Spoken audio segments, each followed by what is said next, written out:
Hey friends, so I'm going to be real transparent here. This is my fourth or fifth time trying to record episode 9.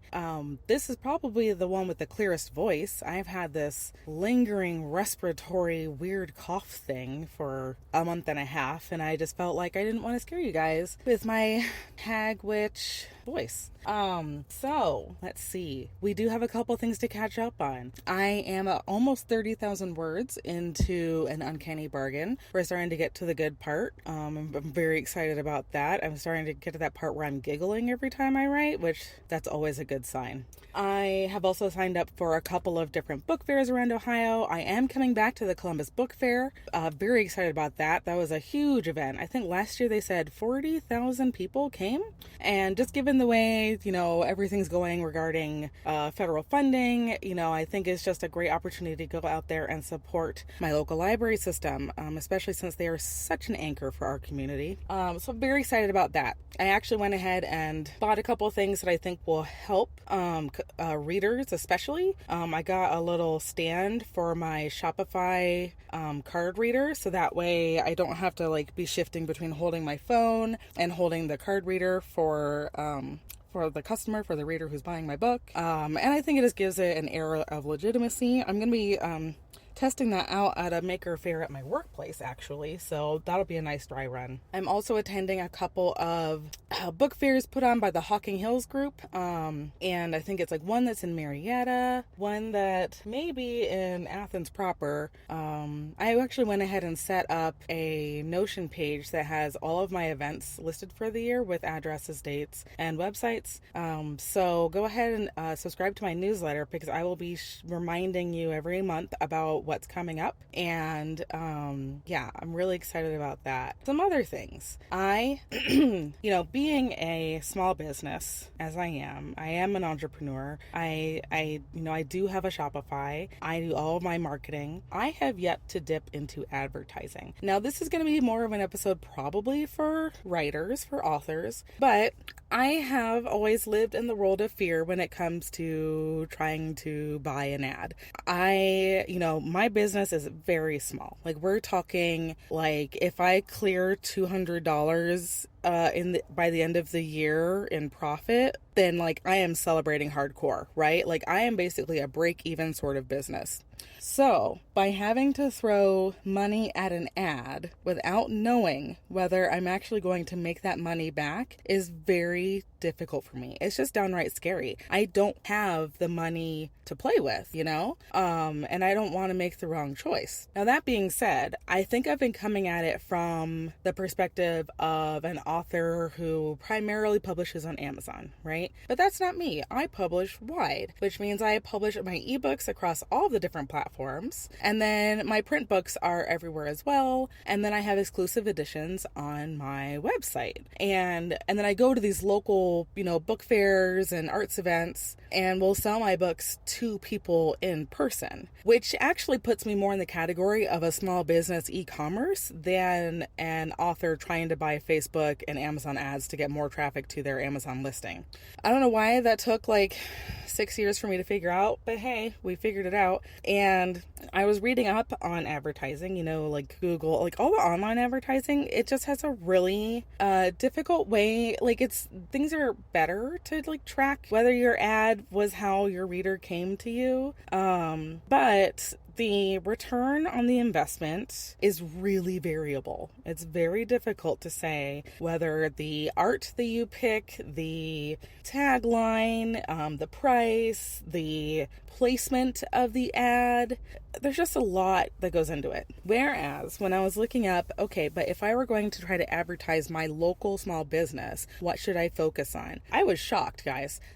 Basically, the advice was to focus on radio. That radio has an excellent return on investment. And while radio through an advertising agency is expensive, I tried talking to one here and they were like, yeah, but starting budget's like 2,500, and I was like, ha, okay, I am not your customer. Thanks for talking. I'm gonna go run away now. But it turns out, I think it's Spotify. They have a platform called Audio Go, I think, and that's where you can almost do like a micro campaign, and you can say, hey, I just want this 30-second spot to play in, let's say, Columbus, Toledo, Dayton, Cleveland, Cincinnati, right? Because those are the people that are close enough to come to Columbus for a book fair. So not only am I targeting very specific markets, I'm targeting specific readers, and their interests, and I get to target specific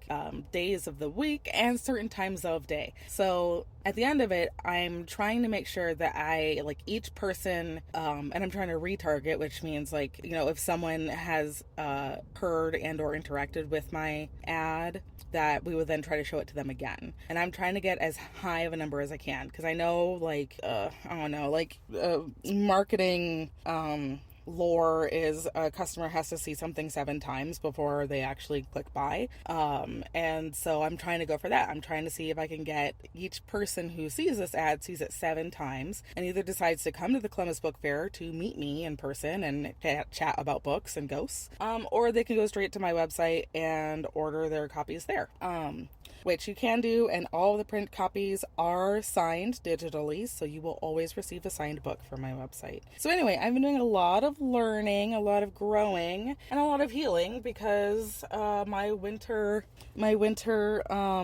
cold just would not leave me this year, and it was something else. I have also been brainstorming what book 4 is going to be. I just today realized what the title's going to be, and I think the backgrounds of the characters a little bit. I'm really excited about this one. It is going to feature Queen Victoria, I believe, which I think always makes things a little more fun when you bring royalty into the mix, especially since my peeps are all commoners.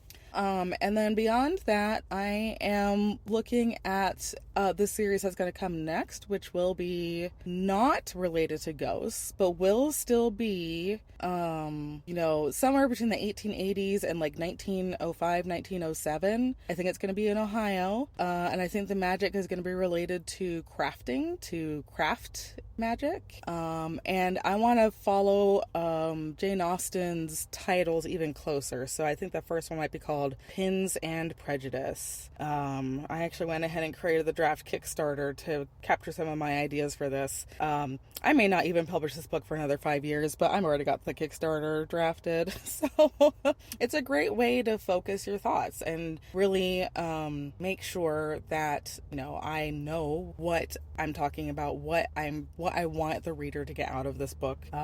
It's a great way to just focus and really hone in on like why should someone read this book? Why should someone pick it up? In other news, I did draw a picture of Pomeroy. So there's an anthology coming up. It's called the One Page, One Love Anthology. It's a number of us indie authors coming together, where each story is no more than like 1,500 words. So it's flash fiction romance. And I chose to write like a little mini backstory about Pomeroy, our butler from the Hesitant Medium series.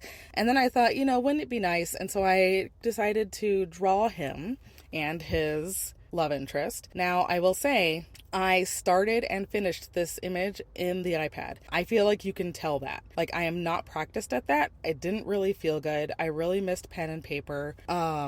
And there's just something about getting to erase a line and try it over again and feel the paper that I'm not getting that from iPad.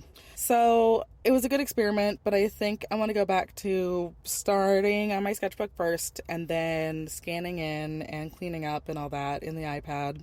But it was good to try. I was traveling when I was doing it and I didn't have my sketchbook with me, so it's always a good backup. But I think I'm going to stick with my old traditional style. It just feels better. I feel like my art comes out better. And if it ain't broke, don't fix it, Best thing this week, and then I'll wrap it up for you guys, would be I am making a lot of progress on my new website. So the way Shopify works, you have a theme that's published, and then you can work on another theme behind the scenes. And I've decided I'm gonna go for it. I've been using a free theme these last 2-3 years, and I think I've pushed it to its limits. I've had to download or install a lot of plugins to get the functions and features that I want to make the experience better for you guys.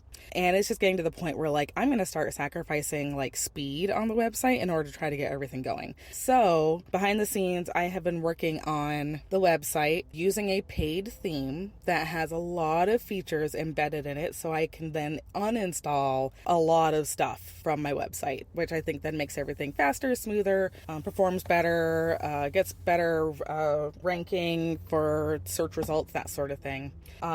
It also just makes me feel so much more professional. Like, not that there's anything wrong with my current theme, but this new theme, if you've ever seen Angela J. Ford's website, it's beautiful, and I want my website to be beautiful. So that's what I'm working on. I made a lot of progress. I got to learn all about objects and meta objects. We're starting to get into my nerd land of my background in computer engineering. Essentially what it means is that I can create like the let's say the summary for Haunting Miss Trentwood. I'd create it in a meta object, and then I can reference it anywhere in the website. So instead of having to go to every single listing and say, oh, I updated the summary to add these 3 words because they just seemed really important, instead of having to do that copy and paste 7 times, I do it once, and then the rest of the website updates, and it's beautiful. And these are the sort of things that I'm looking for because I have a full-time job. I enjoy having a full-time job, and so anything I can do to make this more efficient and give me more time to focus on the writing and the art, that's what I need. I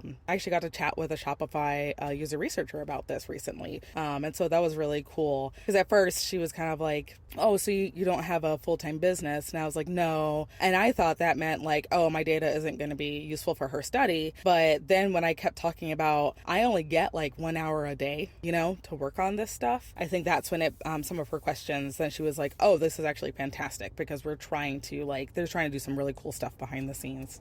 All that being said, I think I have a write-in coming up. I am trying to just take better care of myself, so that's probably a best thing as well. I have lost a couple pounds, and that's not in I need to lose the weight for health reasons. So it's good to see that progress. It's good to be feeling better, and I'm getting scenes and I'm getting characters coming to me more often because I'm feeling better. So all around, it's just so nice to be on this trajectory, and I'm just so grateful that you guys are here supporting me, having fun. Please make sure to come and either comment on the podcast or come to my Patreon. It's $1 to get in, and then you can comment, and I think I'm gonna start posting more snippets, especially of An Uncanny Bargain, because now that I'm like 20 or 30,000 words in, this book might actually become an 80,000 word book, you guys. I've never passed 65,000, but it might just happen with this one. I don't know.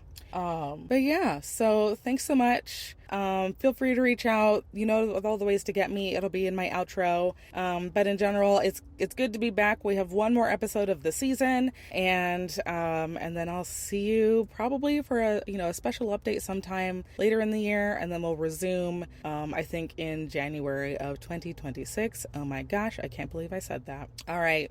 Love you, peeps. Bye. Thanks for joining me today. You can find my signed and illustrated editions, bookish merch, and bullet journals for writers on my website, worderella.com. Regular editions of my fiction are available at libraries and all major retailers. Worderella Writes runs as a single annual season with roughly 10 episodes running from January to April each year. Connect with me, Belinda Kroll, through the reader poll in the show description, on Instagram as Worderella, on Patreon as Worderella, or my website, worderella.com. That's Cinderella, but with words. If you enjoyed this episode, support the podcast by sharing it with a friend, leaving a 5-star rating and review, and subscribing so you never miss an episode. Until next time, take care, and may all your mood reads be excellent.